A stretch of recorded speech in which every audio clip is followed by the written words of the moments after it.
My name is Rachel Simmons, and I was 34 years old the morning I slid a certified bank statement across a mahogany conference table and watched my parents' faces go white. Not pale.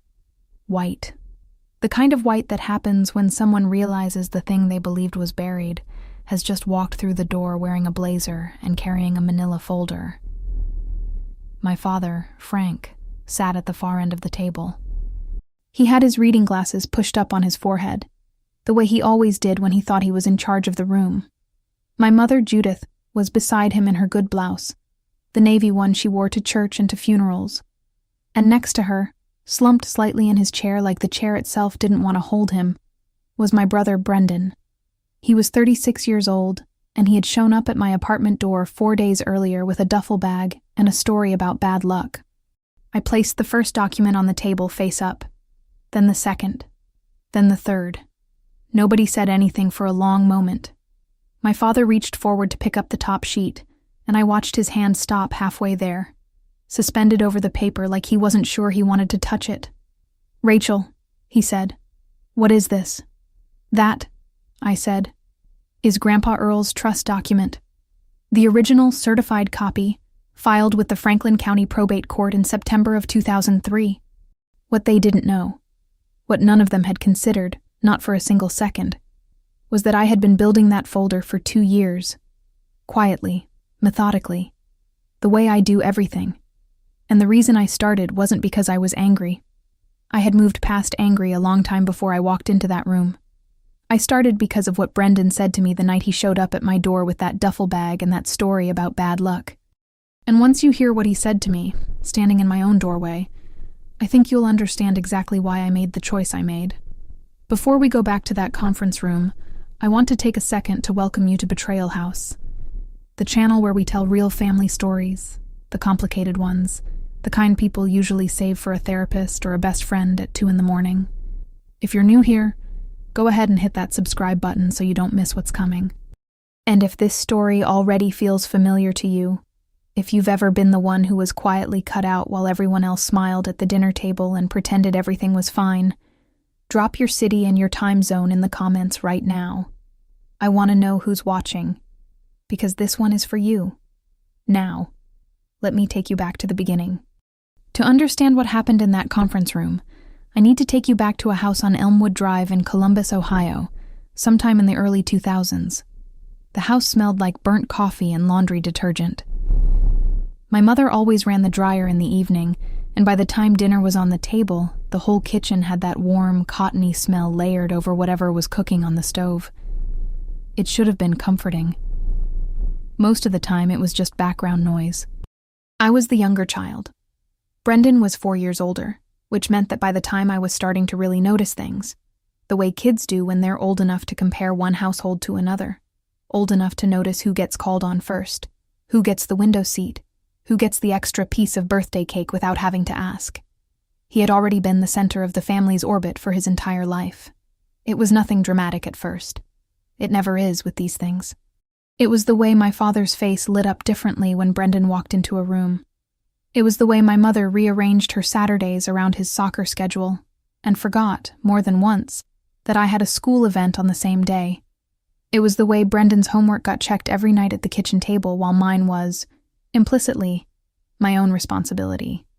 The assumption was that I would handle it. I always did. And it was the birthday presents. Brendan's birthdays were productions. Cake from the Good Bakery on 5th Street, the chocolate ganache one with the fresh raspberries on top. His friends got invited over. His presents were the things he had actually asked for, wrapped carefully, a pile of them stacked under the table.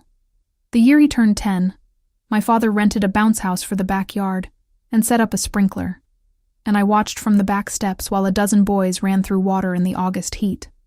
The year I turned 10, my mother bought a sheet cake from the grocery store, vanilla with white frosting. The writing on it said, "Happy Birthday, Rachel," in blue gel. We had dinner at home.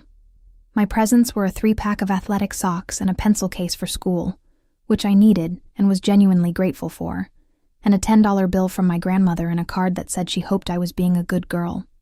I don't tell you any of this to summon pity, because I don't feel sorry for that version of myself anymore, What I feel is a kind of clarity about her. She was a child who figured out very early that certain resources were not going to be distributed to her, so she became the kind of person who created her own. She got good grades because she liked learning and because nobody was going to do it for her. She made her own lunch. She ironed her own shirts at 12 because she noticed that her mother's ironing basket was arranged around Brendan's school polo. She saved her birthday money in a small ceramic jar on her dresser. She was 9 years old, and she was already building something. But there was one person in that house who saw her clearly, who saw her not as capable, therefore fine, but as a person who deserved to be acknowledged. My grandfather, Earl Simmons. Earl was my father's father. A quiet, compact man in his late 60s by the time I knew him well. He wore the same style of plaid flannel shirt in 3 different colors, rotated through the week, and he smelled like wood shavings and the particular brand of hand soap he kept by his kitchen sink. He had worked 40 years as a machinist at a manufacturing plant north of Columbus, the kind of job where you show up every day and do precise, careful physical work, and you don't make a fuss about it. He retired with a savings account, a paid-off house, a good truck, and the deep, personal satisfaction of a man who had met every obligation he ever took on. He had brown eyes that were always a little amused, like he was watching something that the rest of the room hadn't caught up to yet. Earl taught me to play chess when I was 7. Not the simplified version, the actual game, with real rules and real strategy. He was patient, but he never let me win on purpose, because he said that losing on purpose was a form of lying, and he didn't see the point of it. You learn more from a real loss than a fake win, he told me, which is the kind of thing that sounds like a cliché until you're an adult, and you realize it's just true. He talked to me like I was going to be someone. Not like I was going to be famous or exceptional in any showy way, just like I was a person with a future worth discussing. He asked what I thought about things. He listened when I answered. When I told him at 11 that I wanted to understand how banks worked, because I couldn't figure out how money could make more money just by sitting somewhere, he went and found me a library book about compound interest and left it on the kitchen table the next Sunday with a sticky note that said, "Start with Chapter 3. He was the first adult in my life who treated my curiosity like it was an asset. He died when I was 14. Pancreatic cancer. It moved fast, the way it tends to with that particular illness. And by the time they found it, he had maybe 4 months. He spent those months visiting the people he loved, getting his affairs in order, and in my case, sitting on his back porch with me on Sunday afternoons while we played chess and the leaves came down in the yard and he said the things he wanted to make sure I heard. He told me I had a good head on my shoulders. He told me the world rewarded people who showed up on time, kept their word, and understood numbers. He told me he had been watching me for a while, and he liked what he saw. And he told me he was going to make sure I was taken care of. I know how it works in that house, he said, moving his knight without looking up from the board. He didn't elaborate. He didn't need to. You're going to be fine because you've got the right kind of mind. But I want to make sure you've got a little something extra when the time comes. A head start. I didn't know what to say to that. I was 14, and I loved him, and I didn't want to talk about what came after him. So I just nodded and moved my bishop, and we kept playing until it got dark, and my mother called us in for dinner. He died in October. The hospice nurses were kind. The funeral was on a Wednesday, with gray skies, and a wind that kept catching the flowers at the grave. I cried in a way I hadn't been prepared for, the honest, ugly, rearranging kind. Nobody mentioned money at the service. Nobody mentioned it at the reception after, with the casseroles on the kitchen counter and the paper napkins and the smell of coffee that was too weak.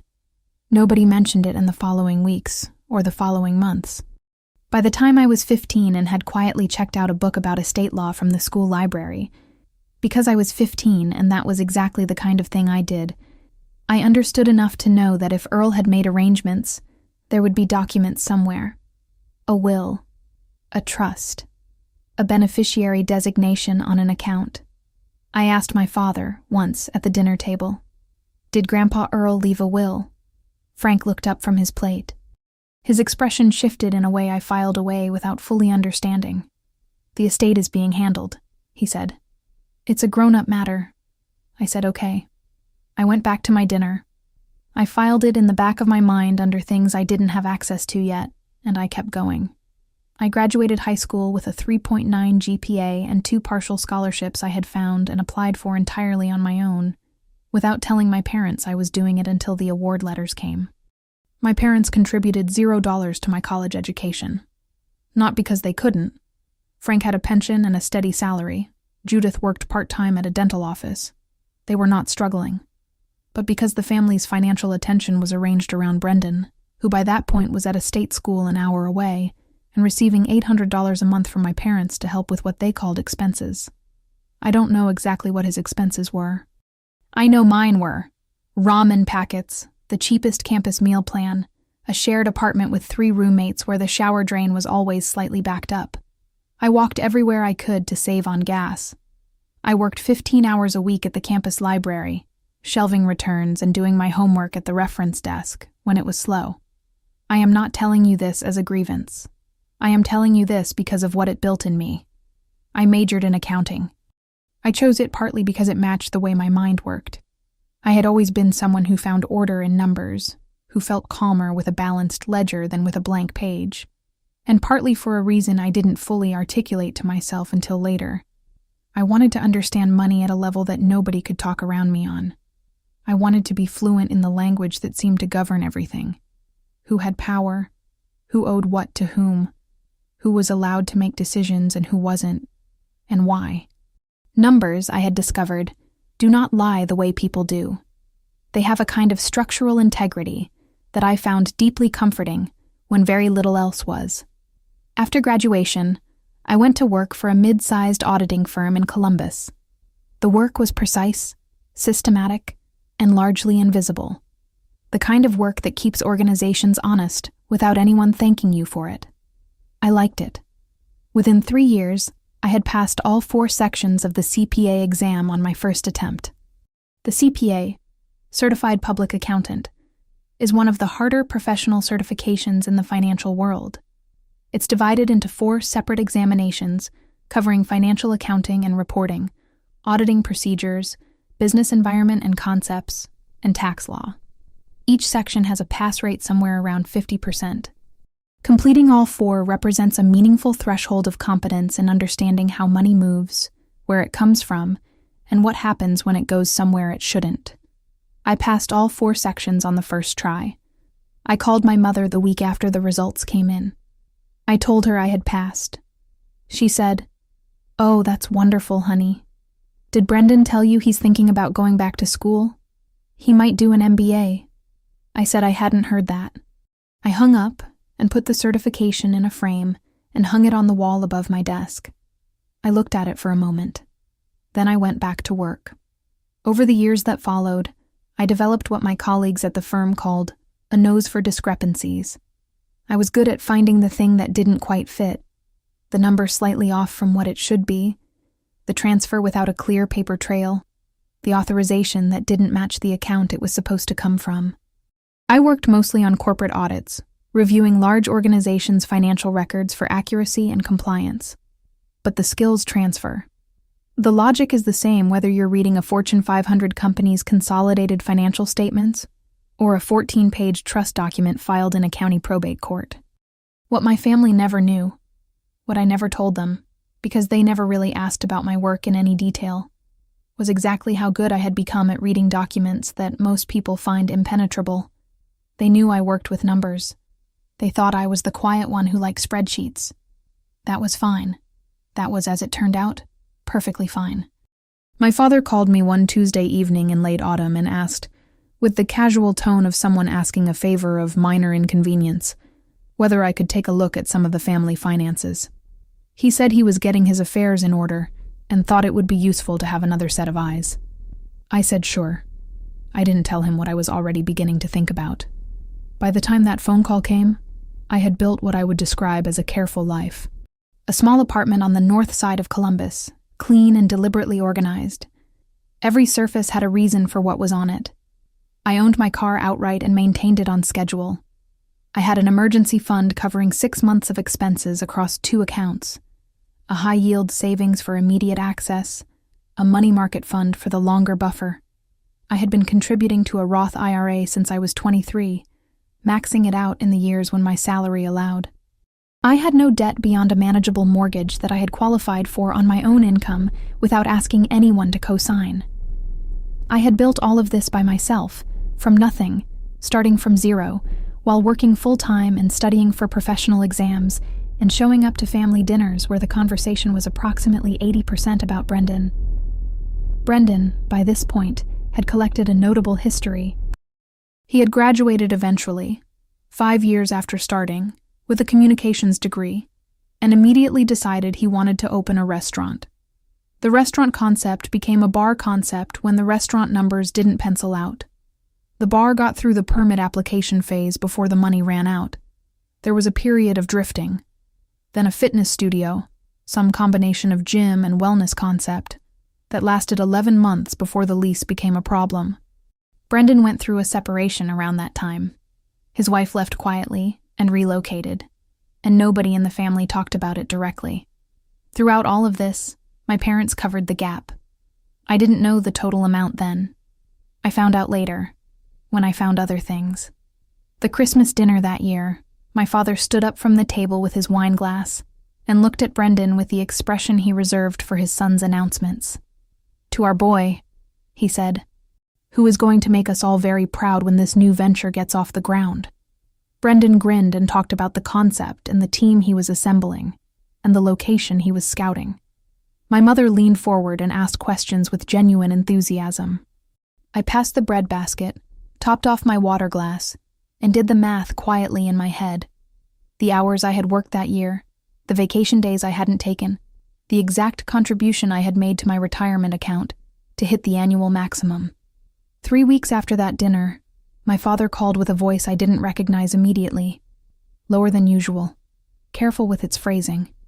"Rachel," he said, "there's something we should sit down and talk about, to do with your grandfather's estate." I said, "I'm listening." He said it was better in person. I drove to Elmwood Drive on a Saturday morning and sat at the kitchen table where I had sat my entire childhood. The same laminate surface, the same window with the same curtain, the same smell of coffee that had been on the burner too long.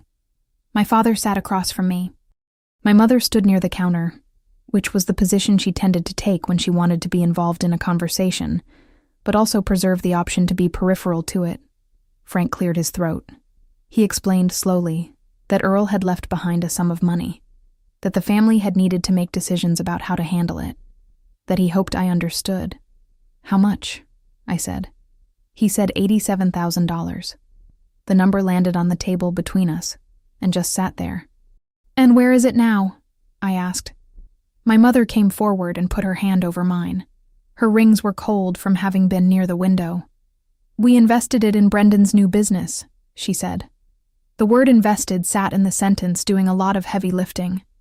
Your grandfather would have wanted to help the family. That's what he always cared about. Family. "The trust," I said. "What did the trust say? Who was the named beneficiary?" My father looked up at the ceiling for a half second. Just a half second. Barely perceptible. Then he looked back at me. "Earl wanted the money used to help the family," he said. "That's what we did." My mother squeezed my hand. "You were always the strong one, Rachel. You've always landed on your feet. You don't need it the way Brendan does." I looked at her. I looked at my father. I thought about a back porch, a chess game, a man in a plaid flannel shirt telling me he wanted to make sure I had a little help when the time came. "Can I see the trust documents?"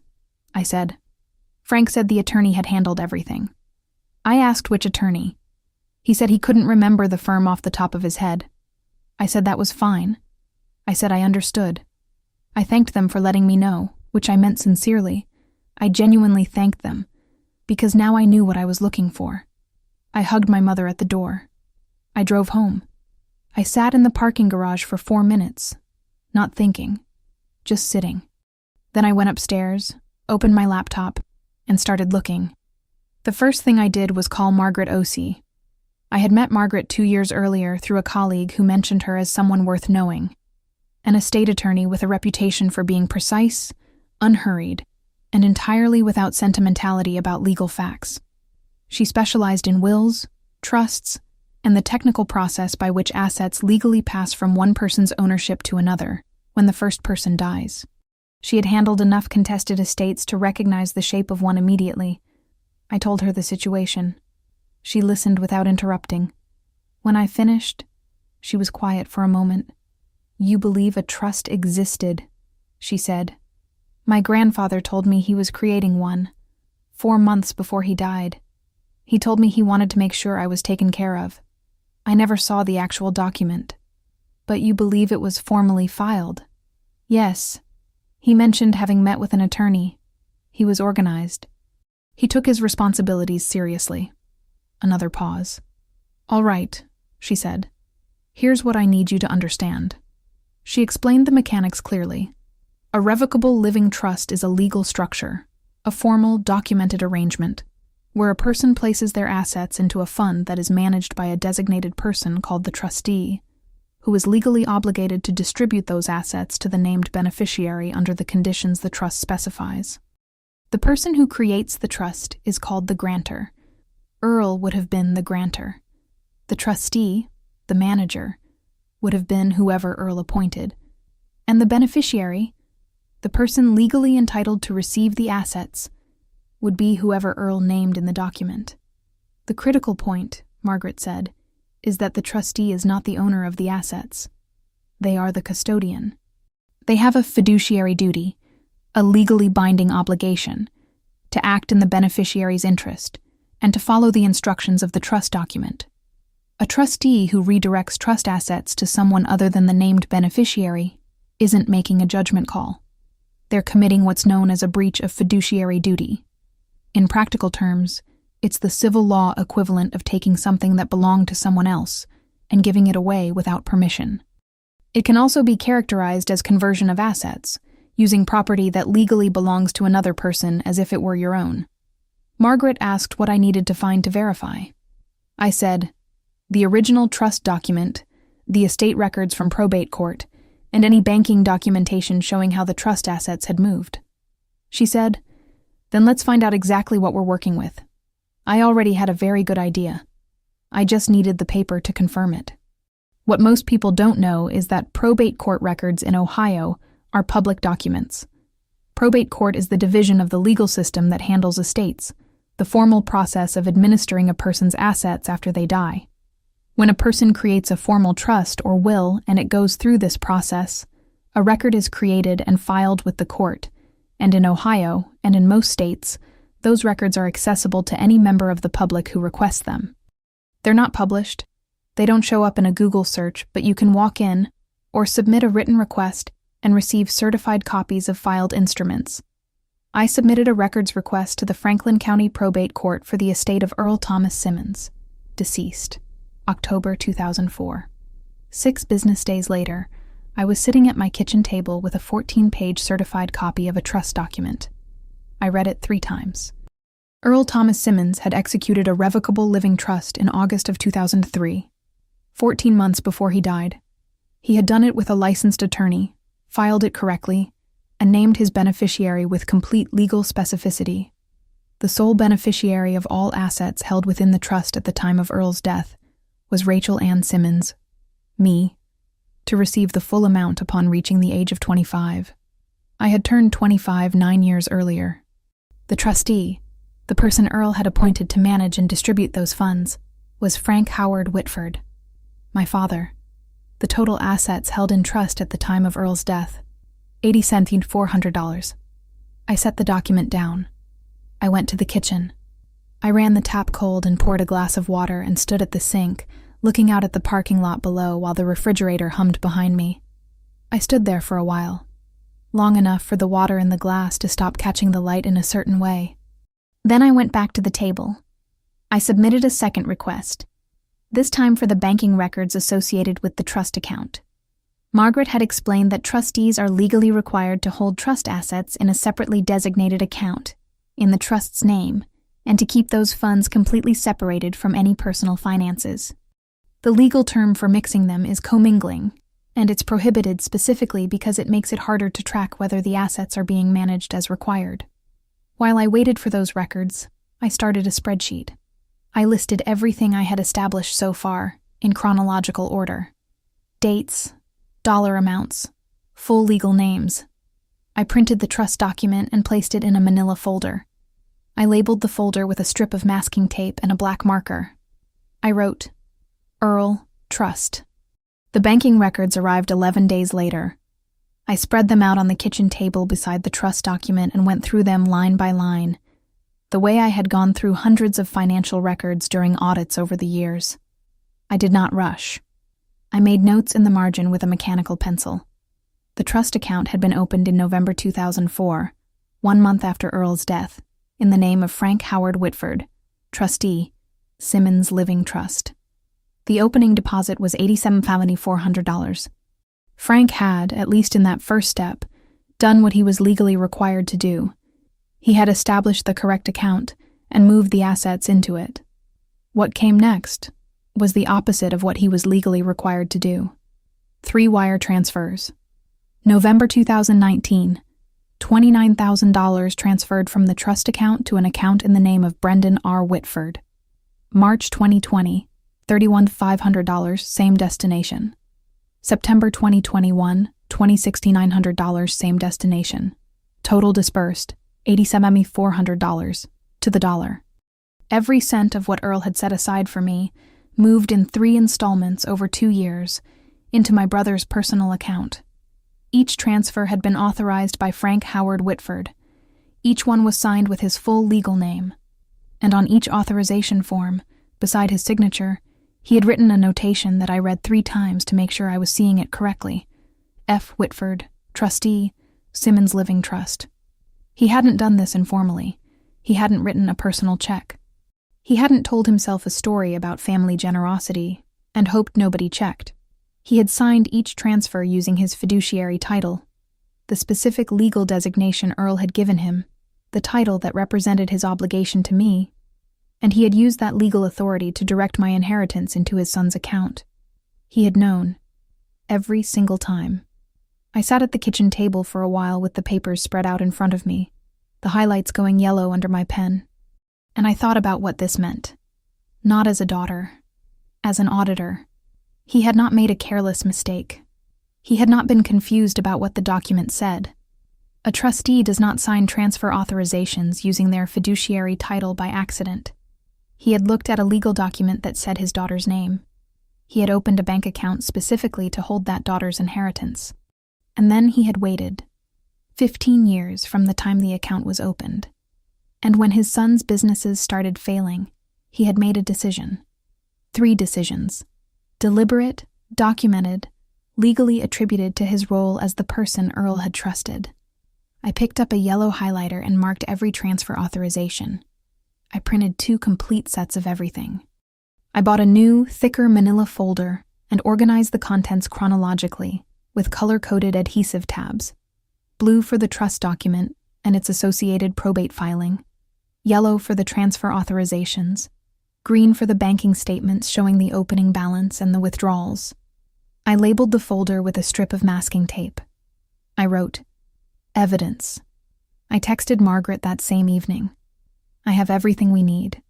Before I tell you what I did next, I'm going to stop here for a moment, because I want to ask you something directly. Have you ever found out that someone you trusted, someone who was legally, formally, structurally supposed to protect something of yours, had been making decisions about your life, your money, your future, without once consulting you? Have you ever discovered that what looked like neglect was actually something more deliberate? If that's landing somewhere real for you right now, I want you to type the word trust in the comments.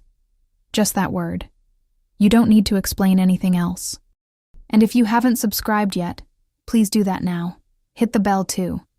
This is the kind of channel that people tell me they wish they had found sooner. Because what happened next made everything worse before it got better. The doorbell rang at 9:47 on a Thursday night in February. I had just set my phone face down on the couch. The apartment was quiet, just the heat running through the baseboards, and the faint sound of a television somewhere in the unit above me. I went to the intercom. "It's me," said Brendan's voice. A pause. "It's cold out here, Rach. Can you buzz me up?" I stood with my hand on the intercom button for a moment. Then I pressed it. He came through the door with a large duffel bag over one shoulder, and the expression of a man who has rehearsed what he's going to say, and doesn't feel entirely confident in the delivery.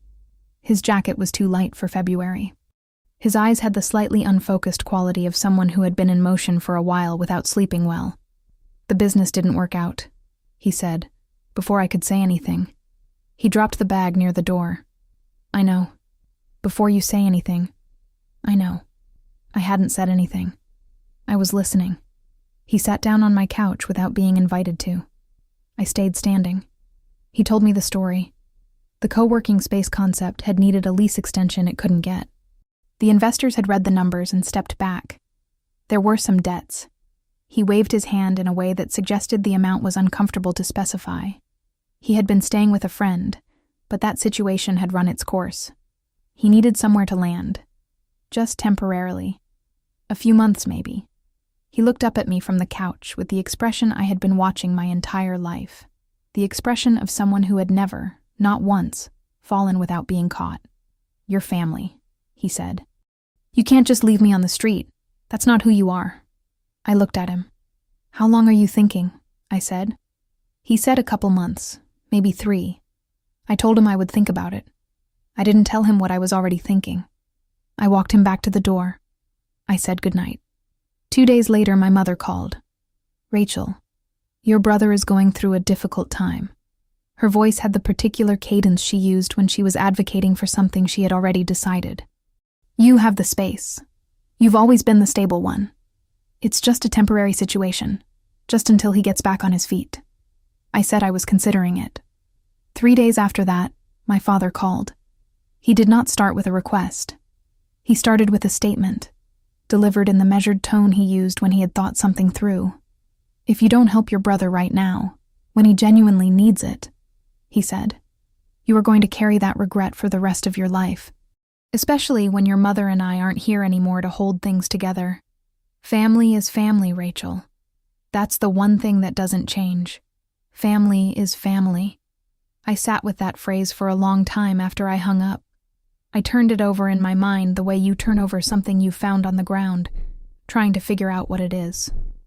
My father had used the word family as a moral argument, as a lever, as the final justification for a decision that had already been made, was, apparently, still being made, because even now, even after everything, the expectation was that I would absorb the cost of Brendan's situation, the way I had always absorbed every cost directed at me, quietly, without objection, with the grace of someone who has always been fine. What he didn't know, what he couldn't have guessed, was that he had just given me the push I needed, not out of anger. I want to be very clear about that. I had done my grieving about the money. I had processed the betrayal, or most of it. What my father gave me with that phone call was something more practical. Certainty. The certainty that nothing was going to change on its own. That the dynamic that had existed my entire life, in which I was expected to give and Brendan was expected to receive, and my parents would enforce that arrangement with whatever language happened to be available, was not going to shift unless I shifted it. I called Margaret the next morning. I told her I was ready to move. Margaret's conference room was on the 12th floor of a building on High Street, with windows that faced north and a round mahogany table that seated 8. The room smelled faintly of coffee and the particular dry paper smell of an office that processes a lot of documents. There were framed degrees on the wall and a credenza with a water pitcher. She had spent the previous week preparing the demand letter. A demand letter, also called a notice of claim, is a formal legal document drafted by an attorney that establishes, in precise and documented language, what wrong has occurred, what remedy is required, and what legal action will follow if that remedy is not provided within a specified period. It is not a lawsuit. It is the last formal step before one. Its function is both practical and strategic. It creates a documented record that the opposing party was given clear notice and a reasonable opportunity to respond before litigation began. Margaret's letter cited the trust document by filing date and instrument number. It cited all 3 transfer authorizations by date and amount.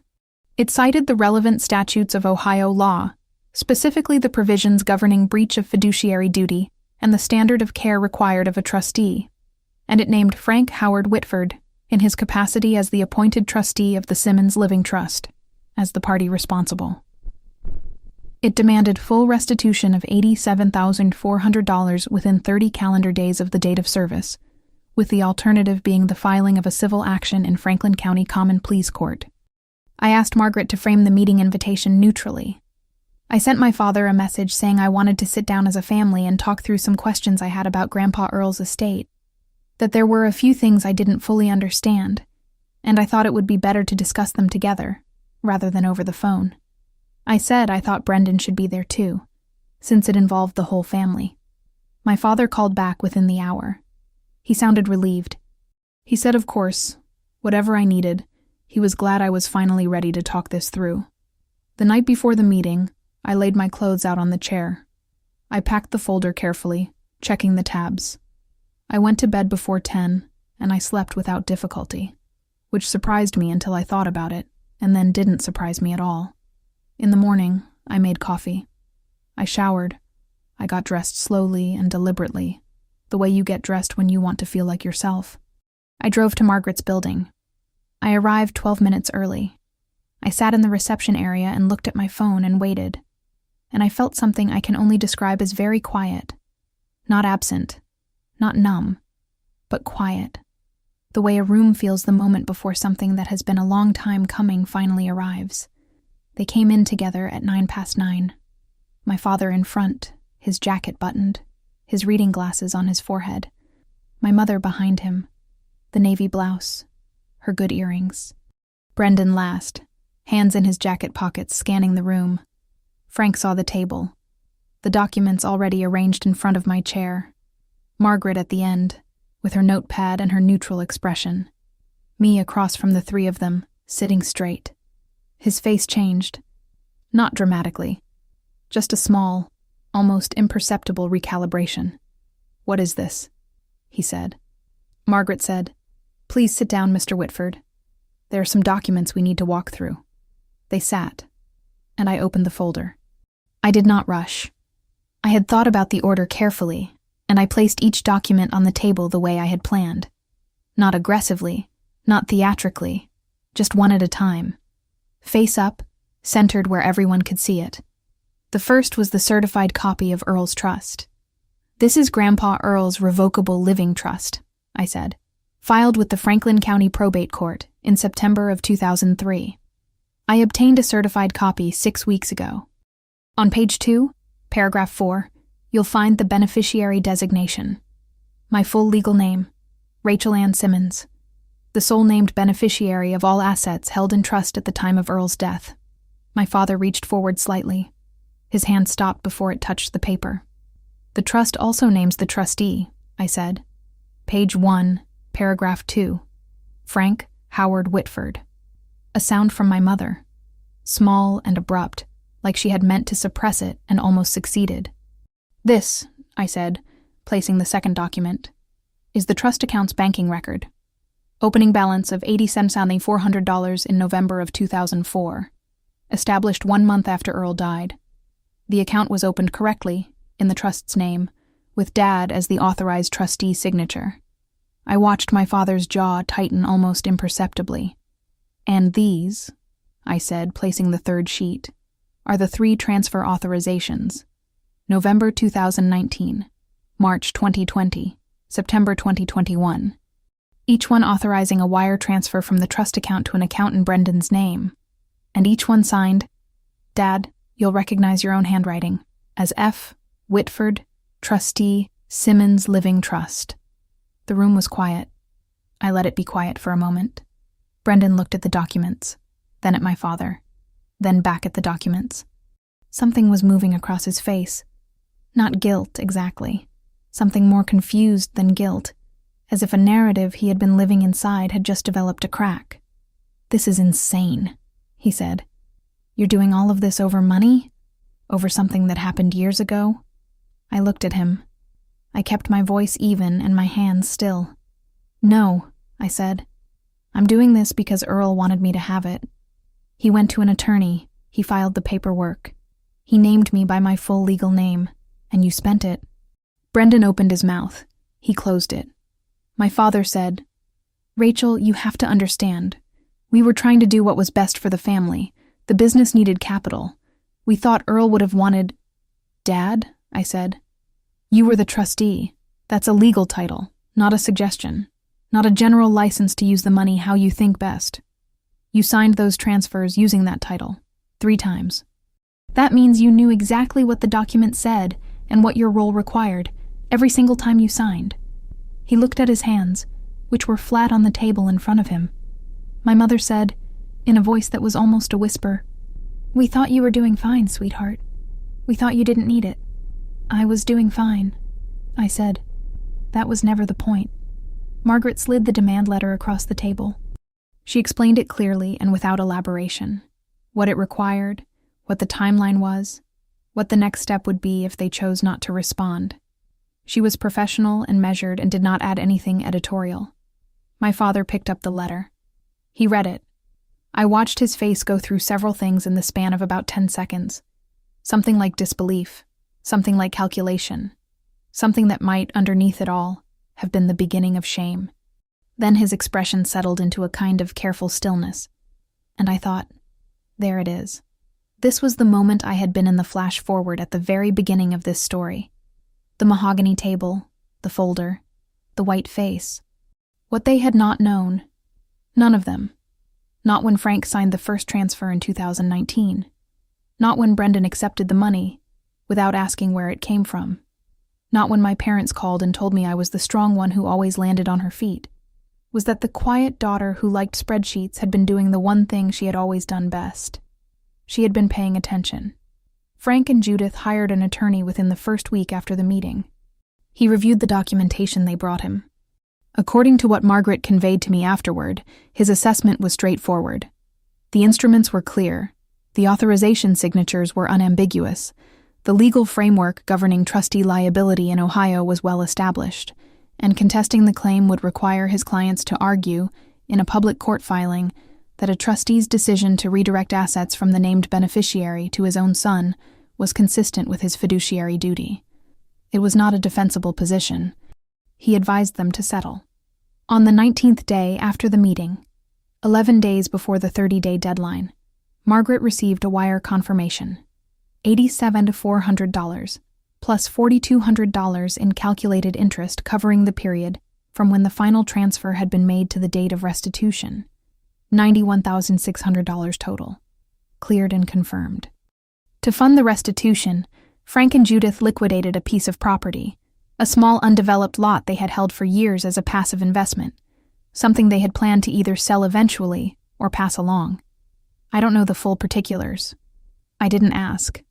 Brendan did not move in with me. I never extended the invitation, and after the conference room he stopped asking. He arranged to stay temporarily with a college friend in another city. I don't know the current details of his situation. We have not spoken since the meeting. My parents stopped calling, not all at once. First the Sunday check-ins became less frequent. Then the group texts about Brendan's situation went quiet. Then nothing.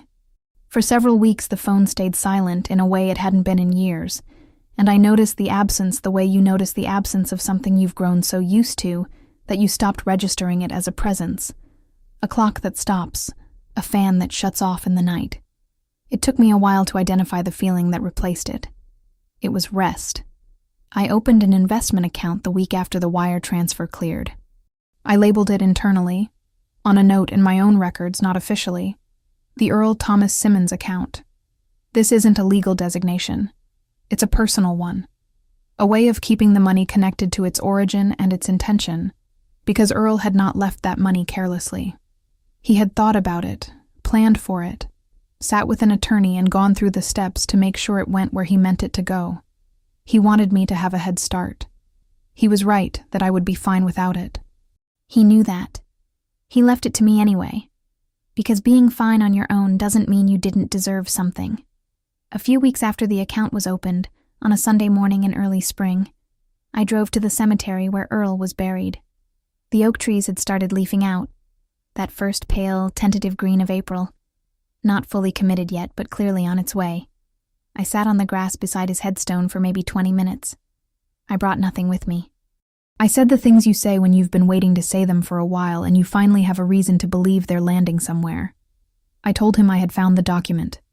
I told him the money was safe now. I told him I hadn't forgotten what he said about the right kind of mind. Then I drove home and made lunch and went about the rest of my Sunday. Here's the thing I know now that I didn't know at 9 or 14 or 22, sitting at that kitchen table while someone told me I was the strong one. Being capable is not a justification for being overlooked. Being stable is not a reason for other people to make decisions about your resources. Being the one who always lands on her feet does not mean you consented to being pushed. What my family never understood, what the label the strong one actually obscured, was that the strength they were attributing to me was not a natural condition I had been born into. It was something I had built, year by year, from the ground up, precisely because nobody was going to build it for me. And the skills I built in the process of learning to take care of myself turned out to be exactly the skills required to document what had been done to me and hold someone accountable for it in a room with a table and a piece of paper. The quietest person in the room is not always the least informed one. Sometimes she's the one who has been keeping the most careful records. There's a folder in the bottom drawer of my filing cabinet, behind the tax returns, behind the mortgage documents. It's in a hanging folder with a strip of masking tape on the tab. I wrote one word on the tape: resolved. I don't take it out. I don't need to. It did what it needed to do. If any part of this story lands close to something in your own life, if you've been the one who was told you were fine while somebody else spent what was meant for you, I hope what you take from this is simple. Being quiet is not the same as accepting things. Knowing how to document is a form of power that no one can remove from you once you have it. And the paperwork almost always exists somewhere. You just have to be willing to go find it. Before you go, I want to ask you one last thing. What would you have done if you had been sitting at that kitchen table and heard those words? You were always the strong one. You don't need it. What would your next step have been? Tell me in the comments. I read every single one.